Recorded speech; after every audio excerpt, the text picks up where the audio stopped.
சென்னையில properties தேடுறீங்கன்னா findbhk.com போங்க. Matching ப்ராப்பர்ட்டிஸ AI உங்களுக்கு சஜஸ்ட் பண்ணும். ஏசி வாங்கணுமா? நம்ம பூர்விகா அப்ளையன்சஸ் விசிட் பண்ணுங்க. பெஸ்ட் எக்ஸ்சேஞ்ச் ஆஃபர் ECMIல ஈஸியா வாங்கலாம் ஏசி. இது ஒரு ஜாக்பாட் மாதம் தான். அதாவது ஒரு சவரன் ஒன்று அதிகபட்சமாக 1,34,400 ரூபாய் இருந்த தங்கம் 1,11,600 ரூபா, சுமார் 22,000 சில்லற ரூபாய் குறைஞ்சிருக்கு. ஒரு 10 சவரன் எடுக்கணும், நம்ம கல்யாணம் வச்சுருக்கோம், எடுக்கலாமா வேணாமா அப்படின்னு சொல்கிறவங்களுக்கு. ஐபிசி தமிழ் நேயர்களுக்கு வணக்கம். இன்று நம்மோடு பேசுவதற்கு தங்கம் மற்றும் வைரம் வியாபாரிகள் சங்க மாநில பொதுச் செயலாளர் கோல்டு குரு சாந்தகுமார் அவரிடம் பேசலாம். வணக்கம் சார். வணக்கம். எப்படி சார் இருக்கீங்க? நல்லா இருக்குங்க. கடந்த சில நாட்களாகவே பாத்தீங்கன்னா தங்கம் விலை இறங்கிட்டே வந்துச்சு சார். இன்னைக்கு பாத்தீங்கன்னா கிராமுக்கு 50 ரூபாயும் சவரனுக்கு 400 ரூபாயும் ஏறி இருக்கு சார்.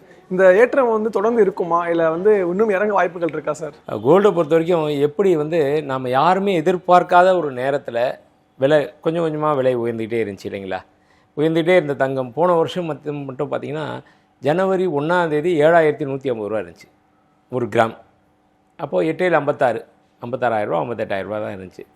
அப்படி இருந்த தங்கம் கடைசியில் டிசம்பர் 31, அதாவது அடுத்த ஜனவரின்னு வைங்களேன், ஜனவரி 1 2026 பார்த்திங்கன்னா 12,440 ரூபா, ஒரு சவரன் ஒன்று 99,000 ரூபா, அந்த அளவுக்கு வந்துருச்சு.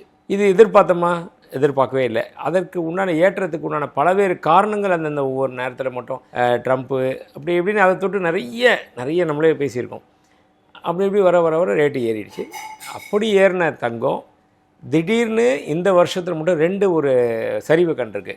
ஒன்று ஜனவரி மாதம் 29ஆம் தேதி, அதுக்கப்புறம் பார்த்திங்கன்னா அந்த ப்ராஃபிட் புக்கிங் பீரியடுக்காக டகால்னு ஒரு இடத்துல 1,34,400 ரூபா ஒரு அதிகபட்சமான விலை, 16,800 ரூபா ஒரு கிராம், ஒரு சவரன் 1,34,400 ரூபா, அந்த அளவுக்கு. அது என்னென்னா ஜனவரி 1ஆம் தேதிக்கும் இந்த ஜனவரி 29ஆம் தேதிக்கு மட்டுமே 35%, 30 நாளில் 35%, ஆவரேஜ் ஒரு நாளைக்கு 1% அப்படின்ற அளவுக்கு அப்படியே விலை உயர்ந்து வந்த தங்கம் சடால்னு குறைஞ்சிது, திருப்பி ஏற ஆரம்பிச்சிது.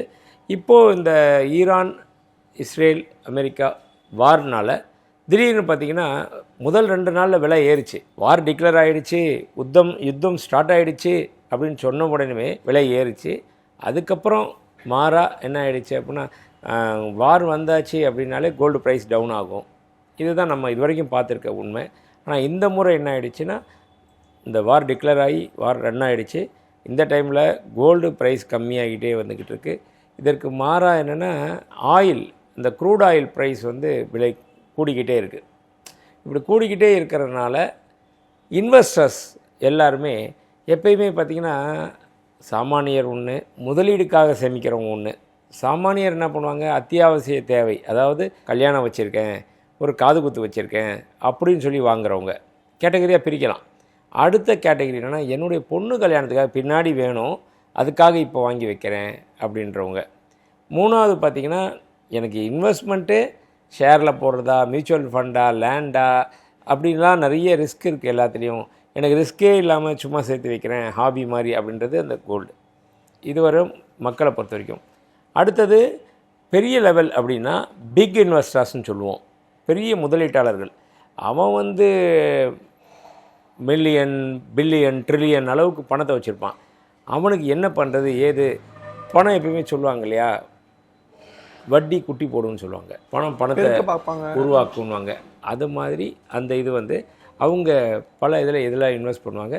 எது லாபகம் அதிகமாக தருதோ அதில் தன்னுடைய பங்கில் ஒரு பங்கு. இப்போ ஒரு 100 ரூபா வச்சுருக்காங்கன்னா எல்லாத்தையும் பண்ண மாட்டாங்க. எக்ஸாம்பிள் சொல்கிறேன், ஒரு 50 ரூபா அதில் பண்ணுவாங்க, 50 ரூபா வேறு ஒரு ஸ்டாண்டர்டாக பண்ணுவாங்க. இந்த மாதிரி பண்ணுறப்போ அவங்க வச்சுருக்கவங்க கோல்டில் பண்ணுறாங்க. நாடுகள் அடுத்தது, ஒவ்வொருத்தர் நாடும் நம்ம வாங்குகிறாங்க, அந்த நாடுகள். இப்படி வரும் பட்சத்தில் இப்போ குறிப்பாக இந்த யுத்தத்தின் விளைவாக ஆயில் ப்ரைஸு ரைஸ் ஆகிடுச்சு, ஆயில் ஸ்கேர்சிட்டி ஆகிடுச்சு. அங்கேருந்து வரக்கூடிய ஆயில் ரொம்ப இதாகிட்டனால உடனே எங்கே டிமாண்ட் வந்துடும் அப்படின்னா, யூகத்தின் அடிப்படையிலையும் ப்ராக்டிக்கல் அடிப்படையிலையும் ஆயிலுடைய ப்ரைஸ் விலை உயர ஆரம்பிச்சு.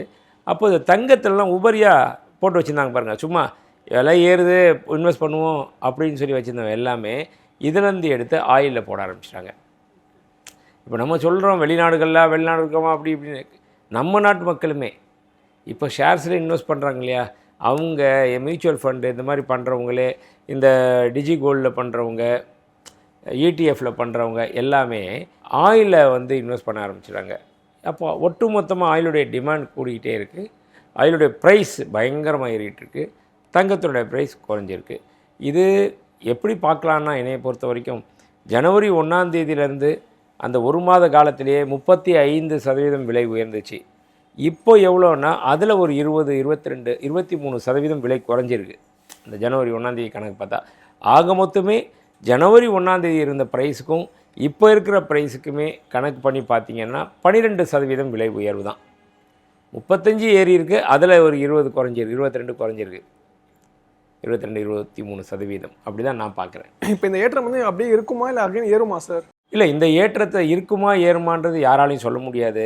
இந்த கண்டிஷன் வேர்ஸ்ட்டாக போயிட்டு இருந்துச்சு அப்படின்னா, ஈரான் என்ன பண்ணுறான், அப்பப்போ குண்டு போட்டுட்ருக்கான். இப்போ பாருங்க, கத்தாரில் மேலே போட்டு அதனுடைய கேஸ் எல்லாத்தையுமே இது பண்ணாங்க. இந்த மாதிரி அவனும் சலைச்சவன் இல்லை. நீ அமெரிக்காவாக இருந்தால் கூட உன்னைய கண்டு நாங்கள் ஒரு காலத்தில் எல்லாருமே பயந்தாங்க, அது வேறு விஷயம். இன்றைக்கி வந்து என்கிட்ட எல்லாமே இருக்குது அப்படின்ற லெவலில் அமெரிக்காவையே மிரளக்கூடிய அளவுக்கு எல்லா வெப்பன்ஸ் அந்த அளவுக்கு வச்சுருக்காங்க, எதிர்க்கக்கூடிய சக்தி இருக்குது ஈரான்கிட்ட. அதனால் இந்த வார் ஓரளவுக்கு பேச்சுவார்த்தைக்கு வரணும். அந்த மாதிரி வந்து சீக்கிரம் முடிஞ்சால், இது ஒரு பக்கம் நம்ம விலையேற்றத்தை பேசிக்கிட்டு இருக்கோம். இன்னொரு பக்கம் பாருங்களேன், இதனால் இன்றைக்கி இருக்கிற சுச்சுவேஷனில் மக்கள் எவ்வளோ பாதிக்கப்படுறாங்க. அதை மாதிரி தான் அப்படி தான் நான் சொல்ல வரேன். ஸோ அதுக்காகவாவது முதல்ல இந்த வார் ஸ்டாப் ஆகணும். ஸ்டாப் ஆச்சு அப்படின்னா ஓரளவுக்கு எல்லாமே சமச்சீரான ஒரு விலையில். நான் இப்போ ட்ராவல் பண்ணியிருந்தேன், டவுன் சவுத் போயிருந்தேன், மதுரை, திண்டுக்கல் அந்த பக்கம். இப்போ ஒரு இதுக்காக போயிட்டு வந்தேன், மீட்டிங்க்காக. பார்த்திங்கன்னா பல ஹோட்டல்ஸ் எல்லாமே மூடி இருக்குது. என்னன்னா கேஸ் இல்லை. பல ஹோட்டல்ஸில் பேர் மெனுவே குறைச்சிட்டாங்க. நல்ல நல்ல ஹோட்டல்களில் போய்ட்டு மீல்ஸ் இருக்கா சாப்பிட்லாம், இல்லை இட்லி வேணும் வடை வேணும்னா, சார் இட்லி வடை கேட்காதீங்க, இட்லி வடை நாங்கள் போடல, கேஸ் பற்றாக்குறையினால நாங்கள் அதை நிப்பாட்டிட்டோம். மீல்ஸ் எல்லாம் நாங்கள் நிப்பாட்டிட்டோம். வெரைட்டி ரைஸ் மட்டும் வச்சுருக்கோம், sambar rice, curd rice, lemon rice இந்த மாதிரி வச்சுருக்கோம். இதுதான் எங்களோட பெரிய ஹோட்டல், நான் சொல்கிறது மிகப்பெரிய ஹோட்டல். அவங்களே இப்படி வச்சுருக்காங்க. அந்த மாதிரி இதனுடைய தாக்கம் அங்கே இருக்குது, இந்த போருடைய தாக்கம் அந்த மாதிரி இருக்குது. அதனால் இனி வரும் காலங்களில் இதை எல்லாமே ஓரளவுக்கு சமநிலைக்கு வரணும்.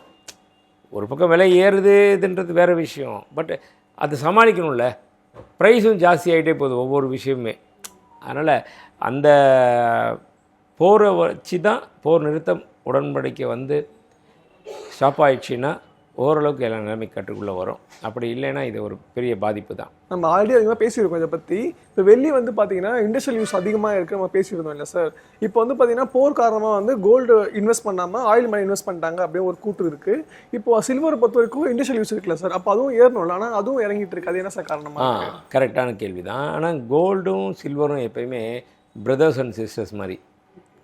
என்றைக்குமே இந்த கோல்டு எவ்வளோ ட்ராவல் போதோ அப்போ தான் வெள்ளியும் சேர்த்து வந்துக்கிட்டே இருக்கும், இல்லைன்னா அது வந்து இதாகும். ஆனால் இப்போ பார்த்திங்கன்னா இருந்த ப்ரைஸை விட கோல்டு தான் விலை இறங்கியிருக்கு. அதேமாதிரி வெள்ளியும் அந்த லெவலுக்கு இறங்கலைனாலும் ஆனால் பட் கொஞ்சம் இறங்கியிருக்கு. இப்போ பாருங்களேன், ஒரு எக்ஸாம்பிள் சொன்னால் 10% தான் விலை இறங்கியிருக்கு அதிகபட்சமாக வந்துட்டு இந்த ரேட்டில். ஆனால் கோல்டு பொறுத்தவரைக்கும் 20-22% விலை இறங்கியிருக்கு. ஆனால் வெள்ளி வந்து உச்சபட்சமாக தொட்ட விலையை பார்த்தா கம்பேர் பண்ணால் 400 420 தொட்டுச்சு. அதை கம்பேர் பண்ணால் அதுவும் அதிகம்தான். கோல்டு எப்போ ரெக்கவர் ஆகுதோ அப்போ வெள்ளியும் ரெக்கவர் ஆகிடும். ஓகே, அப்போ எனக்கு தெரிஞ்சு இந்த மாதம் வந்து பாமர மக்களுக்கும் ஜாக்பாட் மாதம் சொல்லலாமா சார் வாங்குறது? கண்டிப்பாக சரியான கேள்வி இது. மக்களை பொறுத்த வரைக்கும் என்னென்னா, இவ்வளோ குறைஞ்சிருக்கு, இன்னும் குறையுமா அப்படின்னு சொல்லி எதிர்பார்க்கிறத விட, அதாவது ஒரு சவரன் ஒன்று அதிகபட்சமாக 1,34,400 ரூபாய் இருந்த தங்கம் இன்றைக்கி 1,11,600 ரூபா, சுமார் 22,000 சில்லரை ரூபாய் குறைஞ்சிருக்கு ஒரு சவரன் ஒன்றுக்கு.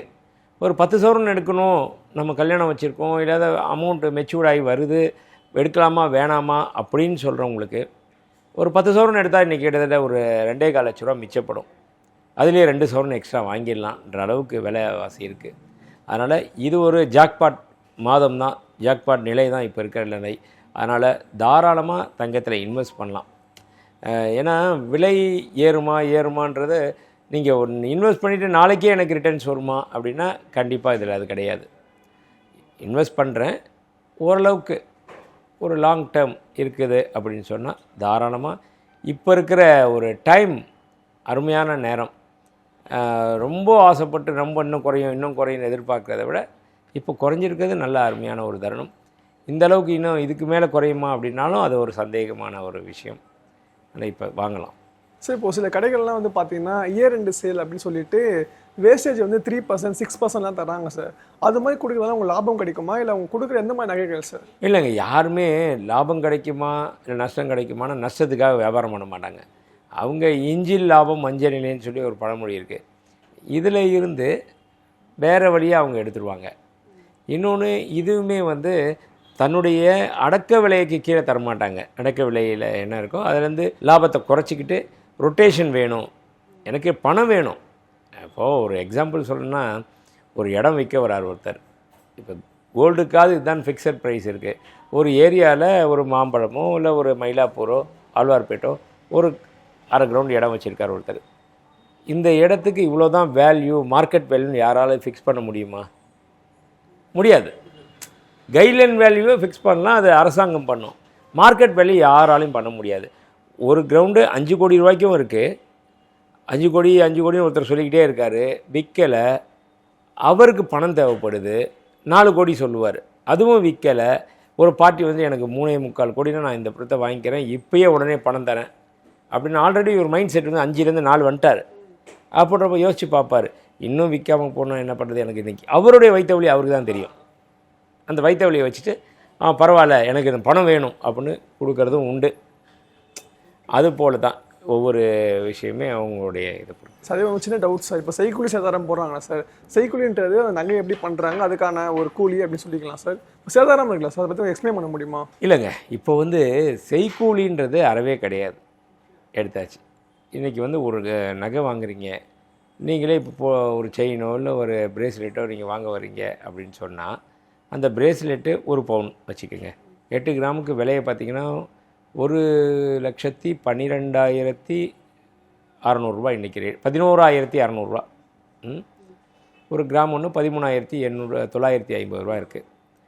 இதுக்கு மட்டும் நீங்கள் வாங்கிட முடியாது. இந்த அளவுக்கு 8 கிராமுக்கு வெறும் காயின், அந்த காயினை ஆச்சாரியிட கொடுத்துட்டிங்கன்னா அவர் அதை ஒரு 8 கிராமுக்கு மட்டுமே உங்களுக்கு செய்து தர முடியாது கரெக்டாக. அவர் என்ன பண்ணுவார், தன்கிட்ட ஒரு எக்ஸாம்பிள் சொல்கிறேன். நீங்கள் 8 கிராம் கொடுக்குறீங்க ஒரு ஆச்சாரிகிட்ட, எனக்கு பொருள் பண்ணி கொடுங்க அப்படின்னு. அவர் தன்கிட்ட இருக்கிற ஒரு 8 கிராமை போடுவார். நீங்கள் அட்வான்ஸ் 8 கிராம் கொடுத்தாலே, நீங்கள் 8 கிராம் எனக்கு கொடுத்துட்டேன், எனக்கு ஒரு பொருளை மட்டும் பண்ணி கொடு அப்படின்னீங்கன்னா பண்ணவே முடியாது. அவர் 16 கிராம் எக்ஸ்ட்ரா 8 கிராம் போட்டு அதை பேசிக் என்ன வேணும், தகடு வேணும், கம்பி வேணும், இதெல்லாம் ரெடி பண்ணி வச்சுப்பார். அதை ரெடி பண்ணிவிட்டு அந்த பிரேஸ்லெட்டுக்கு உண்டான விஷயத்தை கம்பி தகடு எல்லாத்தையும் இது பண்ணி டிசைன் ஆக்கி ஒரு மெலிஸ் கம்பி, அந்த வளையம் அந்த மாற்ற வச்சு எல்லாமே செய்து வராருன்னா இதில் ஒரு 9-10 கிராம் அந்த தீர்மானம் வந்துடும், இடம் இருக்கும். மீதி அந்த தகடு, அந்த கம்பி, மெலிஸ் கம்பி இதெல்லாம் இருக்கும். 16 கிராம் போட்டதில் இது வந்து 10 கிராம் வந்துடும் பிரேஸ்லெட்டு, மீதி 6 கிராம் அது அப்படியே நிற்கும். அது அவரை உருக்கி அவர்கிட்ட தான் தங்கம் இருக்குது. சரி, இது 10 கிராம் வந்துடுச்சு இல்லையா, உங்களுக்கு தேவை 8 கிராம் தான். இதில் மேலும் என்ன பண்ணுவாங்க, கட்டிங் பண்ணுவாங்க. கட் பண்ணுறப்போ இதுலேருந்து வெட்டி தங்கத்தை எடுப்பாங்க. தங்க எடை குறையும். அது வந்து தங்க எடை குறையிறதுக்காகவே எடுத்து ஓரளவுக்கு இது பண்ணி கட் பண்ணிட்டு அதெல்லாம் பிசுறு தட்டி எல்லாம் பண்ணி பார்த்தோம்னா அதில் ஒரு 8.5 கிராம் வந்து சேர்ந்துடும். 1.5 கிராம் குறைஞ்சிரும். அதுவும் துகள்கள், அதுவும் எடுத்து அதோட வச்சுருவார்.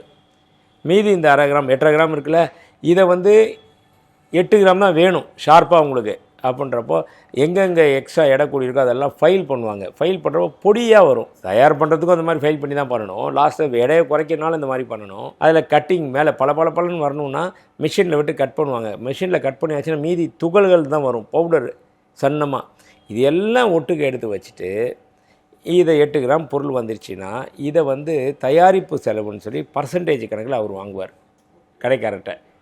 எக்ஸாம்பிள் ஒரு 8% இதுக்கு செலவாகிருக்கு, இல்லை 10%, இல்லை 6%, ஒவ்வொரு பொருளை பொறுத்து ஆயிருக்குன்னா கடைக்காரர்கிட்ட இவ்வளோ ஆச்சுங்க வேஸ்டேஜ், 8% கொடுங்க அப்படின்னு வாங்கிடுவார். கடைக்காரரும் 8% கொடுத்துருவார். அதுக்கப்புறம் இந்த பொருளை உங்களுக்கு இதை கொண்டு வரணும், சந்தைப்படுத்தணும் அப்படின்னா அவர் அந்த கடைக்காரர் ரெண்ட்டு, கடை வைக்கிறதுக்கு ரெண்ட் இருக்கும். அப்புறம் இந்த பொருளெல்லாம் பளபளன்னு காமிக்கணும் அப்படின்னா மின்சாரம், ஏசி, லிஃப்ட்டு வசதிகள் இதெல்லாம் பண்ணணும். மிகப்பெரிய செலவு. இதுக்கப்புறம் இதெல்லாம் எம்ப்ளாயீஸ் நிறைய பேர் வேணும், ஒர்க்கர்ஸ், அவங்கள வச்சு எல்லாம் ட்ரைனிங் கொடுத்து அவங்களுக்கு சம்பளத்தை கொடுத்து பண்ணணும். இது இல்லாமல் இந்த பொருளை அவர் பாதுகாப்பாக அவர் கடையிலையோ இல்லை வைக்கணும் அப்படின்னால டிரான்சிட் இங்கேருந்து ஆச்சாரிக்கு போயிட்டு வருது, இதுக்கு எல்லாமே இன்சூரன்ஸ் எடுக்கணும், இதற்கு ஒரு அமௌண்ட் கொடுக்கணும். இதெல்லாம் போக இந்த கோல்டை வந்து இவர் சொந்த பணம் போட்டு வச்சுருந்தாருன்னா ரைட்டு. சப்போஸ் பேங்க்கில் லோன் வாங்கியிருந்தாருன்னா அதற்குண்டான வட்டியை கட்டணும். இது எல்லாமே எங்கே வரும் அப்படின்னா இந்த லாபத்தில் தான் வரும். இது எல்லாம் சேர்த்து இந்த கடைக்காரர் இவர் 8% வாங்கியிருக்காரா, இதெல்லாம் அடக்கம் ஒரு 4% வந்துருச்சா, ஒரு எக்ஸாம்பிள். அப்போ 12% ஆகிடுச்சா, இவருடைய ப்ராஃபிட் ஒரு 2% வைப்பாரா, 14% இது மேலே ஃபிக்ஸ் பண்ணுவார். நான் வந்து அப்போ என்ன ஆகும், சில பேர் வந்து கேட்குறப்போ 13 கொடுப்பாரு, இல்லை 13 தருவார், இல்லை 12 கொடுப்பாரு. சம்டைம் அவர் 10%கே கூட கொடுக்கலாம். ஏன் அப்படின்னா தனக்கு உண்டான ஸ்டார்டிங் சொன்னல அது இங்கே வந்துருச்சு பாருங்கள், அதுக்காக அவர் பணம் வேணும் அவருக்கு. அப்போ டிஸ்கவுண்ட்டு அது இதெல்லாம் போட்டு இதை போட்டு குறைப்பார். அது மாதிரி தான் அந்த இடத்தையும் சொல்ல வந்து இப்போ அதை கனெக்ட் பண்ண இன்டர் கனெக்ட் பண்ணிங்கன்னா இடம் கூட யாரும் இது விற்கணும் விற்கக்கூடாது இவ்வளோ தானே ஏதாவது கட்டுப்பாடு இருக்கா, இல்லை, அவரே தான் 5 கோடி ரூபா ஃபிக்ஸ் பண்ணுவார். பணம் வேணும்னா 4 கோடி ரூபாய்க்கு வருவார். இன்னும் அர்ஜென்ட் வேணும்னா 3.25 கோடி கொடுத்துட்டு போயிட்டே இருப்பார். அது மாதிரி தான் இந்த தொழிலில் இருக்கக்கூடிய ரகசியம் அப்படின்னு சொன்னால், டிஸ்கவுண்ட் அப்படின்னு சொன்னால் எனக்கு வேணும், நான் அடுத்தது இதிலேருந்து எடுத்துகிட்டு பிளாக் பண்ணிடலாமல் பண்ணணும் அப்படின்ற மாதிரி இதுதான் அந்த சேதாரத்தினுடைய கதை. ஸோ எல்லாம் கிளியராக எக்ஸ்பிளைன் பண்ணிங்க சார். ஒரு லாஸ்ட் கொஸ்டின் சார், இப்போ ஏப்ரல் மாதம் வரப்போகுதா சார், அதோட நிலவரம் என்ன, தங்கம் எந்த அளவுக்கு போகும், உங்களோட கணிப்பு என்ன சார்? இல்லை, நம்ம கணிப்போடி பார்த்தோம்னா இந்த போரை தள்ளி வச்சுட்டு ஏன்னா போர் வந்து மிகப்பெரிய மாற்றத்தை கொடுத்துருக்கு. போரை தள்ளி வச்சுட்டு பார்த்தாலே மார்ச் 31 ஏப்ரல் 1 அப்படின்னாலே ஒரு பெஞ்ச் மார்க் அப்படின்னாலே நம்ம வந்து பார்த்துருந்தோம். குறைஞ்சபட்சம் ஒரு கிராம் ஒன்று 16,000 ரூபா 17,000 ரூபா தாராளமாக வரும் அப்படின்னு சொல்லி பார்த்தோம். ஆனால் அதுக்கு மாறாக இந்த கதைகள் போய்கிட்டு இருக்கறனால இது என்ன இருக்கணும், இது இந்த போர் ஒரு வித்ட்ரா பண்ணி இந்த மாதிரி சுச்சுவேஷன் நடந்து கோல்டு திருப்பி ரெக்கவர் ஆகிட்டு அப்படி வந்தால் இப்போ இனி மார்ச் 31 ஒரு உச்சத்தை வரும் அப்படின்றது ஒரு கணிப்பு இருக்குது. ஆனால் அதுக்கு முன்னாடி என்ன வேணால் நடக்கலாம் அப்படின்ற மாதிரி இந்த ஆயிலும் தங்கமும் போட்டி போட்டு வேகமாக தங்கத்தை சாப்பிட்டுட்டு ஆயில் இன்னும் மேல் நோக்கி போய்கிட்டு இருக்குது. அது ஒரு மிகப்பெரிய கேள்விக்குறியாக தான் இருக்குது. இப்போ இன்டர்வியூ ரொம்ப எனக்கு குச்சி கேள்வி கேட்டாங்க சார், எங்கே போகிற கேட்டதுக்கு இன்டர்வியூ போகிறேன்னா என்ன இன்டர்வியூனா கோல்டு இன்டர்வியூ சொன்னேன். அப்போ வந்து கேளுங்க, கிராம் வந்து இப்போ 13,000 ரூபா வந்திருக்கு, அட்லீஸ்ட் 10,000 ரூபா வருமானு கேளுங்க, 10,000 ரூபா போய் வாங்கிடுவேன் அப்படின்னா உங்களோட பார்வை என்ன? நீங்கள் ஃபஸ்ட்டு வச்ச கேள்வியை பார்த்தேன், இது ஜாக்பாட்டான்னு கேட்டிங்க. ஆமாங்க, இது பம்பர் ப்ரைஸ் தான் இப்போ வந்து கிடச்சிருக்கிறது. இல்லை, நான் சூப்பர் பம்பர் ப்ரைஸ் தான் எனக்கு வேணும் அப்படின்னு வெயிட் பண்ணால் சில டைம் ஏமாற்றமாக போயிடும். ஓகே, அதனால் இது பொறுத்த வரைக்குமே நல்ல ஒரு விலை குறைவு, 22% கிட்ட விலை குறைஞ்சிருக்கு. வாங்கணும்னு நினைக்கிறவங்க தாராளமாக இப்போ இன்வெஸ்ட் பண்ணி வாங்கலாம். இன்னும் குறையுமா அப்படின்னு நினைக்கிறதுன்றது வந்து ஏற்கனவே இதே மாதிரி நடந்தது. போன மார்ச் மாதம் ஜான் மில்ஸ்ன்னு சொல்லி ஒருத்தர், அமெரிக்க பங்கு சந்தை நிபுணர், 33% குறையும், 38% விலை குறையும்னாரு. ஆனால் அந்த மனுஷன் சொல்லி வாயை வச்சோன்னு டக்கு ஏறிடுச்சு. 5% குறைஞ்சி அதுக்கப்புறம் ஏறிடுச்சு. அதுபோல் இப்போ சிலர் கூட சொல்லலாம், இன்னும் இதை வச்சுட்டு பல மேதாவிகள், பல பங்குச்சந்தை நிபுணர்கள், பல ஃபினான்ஸ் கன்சல்டன்ட் எல்லாருமே எப்போயுமே மக்கள் அப்படி தானே, ஒன்று இறங்கிச்சுன்னா உடனே கிடுகிடுன்னு போயிடும். அப்படிலாம் கிடையாது. என்ன நடக்கும், நாளைக்கு என்ன நடக்கும்னு யாருக்கும் தெரியாது. இப்போ இதுவே ஒரு உடன்படிக்கைகளை டக்குன்னு வந்துருச்சு. இப்போ அமெரிக்காவை பின்வாங்கிட்டான். என்ன சொல்லிட்டான், அமெரிக்காவோட அவ்வளோ மிசைல்ஸையும் இவங்க அழிச்சிட்டாங்க. இப்போ பாதி இதை அழிச்சப்போ அவன் என்ன சொல்கிறான், இதெல்லாம் வந்து ஓவரிட்ட எங்கள் இதிலே இதாகிடுச்சு, மெயின்டெனன்ஸ் இதுலேயே. அவன் வந்து சொல்லலையே, ஏதோ ஈரான் வந்து நம்மளுடைய மிசைல்லாம் அட்டாக் பண்ணியிருக்காங்கன்னு சொல்லலையே, பப்ளிக் இது கொடுக்கல. அதனால் இந்த மாதிரி இருக்கப்போ திடீர்னு உடன்படிக்கை ஏற்பட்டுருச்சின்னு வைங்களேன், பழையபடி இந்த வாய்ப்புகள் இருக்குது. அதனால் ரொம்ப குறையும் அப்படின்றது உங்களுக்கு ரொம்ப டவுட்டாக இருக்குது அப்படின்னு சொன்னீங்கன்னா, இன்னும் குறையும் அப்படின்னீங்கன்னா, ஒரு உங்கள்கிட்ட இருக்கிற பணத்தில் எவ்வளோ இன்வெஸ்ட் பண்ணலாம் அப்படின்னு நினச்சிருக்கீங்களோ, 2 சவரன் இன்வெஸ்ட் பண்ணலாம்னு நினச்சிருக்கீங்களா, இப்போ 1 சவரன் வாங்குங்க. இன்னொரு 10-20 நாள் வெயிட் பண்ணுங்கள். அந்த மாதிரி நேரத்தில் கொஞ்சம் வாங்க. இல்லை விலை ஏற ஆரம்பிச்சிச்சா டக்குன்னு உடனே வாங்கி வச்சுருங்க அப்படின்றது என்னுடைய எப்பயுமே அது ஒரு அட்வைஸ். ஸோ நிறைய விஷயங்கள் பகிர்ந்துக்கிட்டீங்க. உங்கள் நேரத்தை எங்களுக்காக செலவிட்டதுக்கு மிக்க நன்றி சார். நன்றி. சென்னையில ப்ராப்பர்ட்டிஸ் தேடுறீங்கன்னா findbhk.com போங்க. மேட்சிங் ப்ராப்பர்ட்டிஸை AI உங்களுக்கு சஜஸ்ட் பண்ணும். ஏசி வாங்கணுமா? நம்ம பூர்விகா அப்ளையன்சஸ் விசிட் பண்ணுங்க. பெஸ்ட் எக்ஸ்சேஞ்ச் ஆஃபர் ECMI ல ஈஸியா வாங்கலாம் ஏசி.